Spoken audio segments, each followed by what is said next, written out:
அண்ணே இந்தாங்க. என்னப்பா அது? ஃப்ரைட் ரைஸ் சாப்பிட்டேன்ல அதுக்கு 100 ரூபாய் தர? ஃப்ரைட் ரைஸ் 100 ரூபான்னு தானே நான் சொன்னீங்க. நான் 200 ரூபாய் சொன்னேன்ப்பா. 200ஆ? இந்தாங்க. என்னப்பா 200 ரூபாய் தர? இப்போதான் என்ன 200 ரூபான்னு சொன்னீங்க. நான் 300 ரூபாய் சொன்னேன்ப்பா. அண்ணே என்னண்ணே மாற்றி மாற்றி பேசுகிறீங்க? தம்பி நானா மாற்றி மாற்றி பேசுகிறேன்? என்ன சாப்பிட்றீங்க?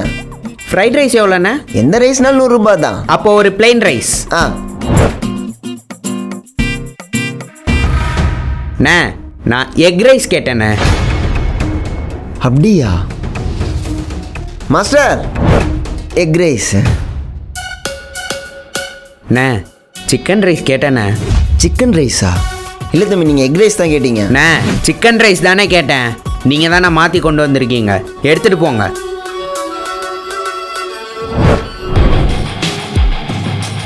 Chicken rice.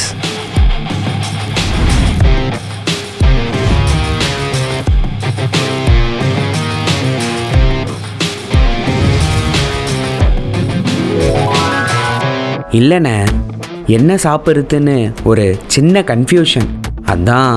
தப்பே இல்லை, நீ என்ன சாப்பிட்லான்னு நீ முடிவு பண்ணலாம். ஆனால் நீ முடிவு பண்ணத நான் சாப்பிட முடியாதுல்ல. கொடு. ம் ஏமாத்துற மாதிரி இருக்குல்ல?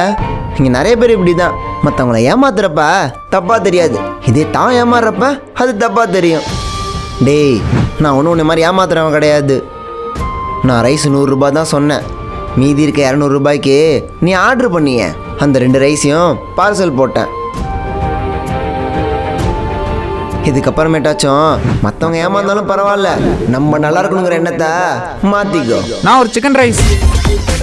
எனக்கு அடுத்த ஆர்டர் வந்துருச்சு. அப்போ நான் போடலாமா?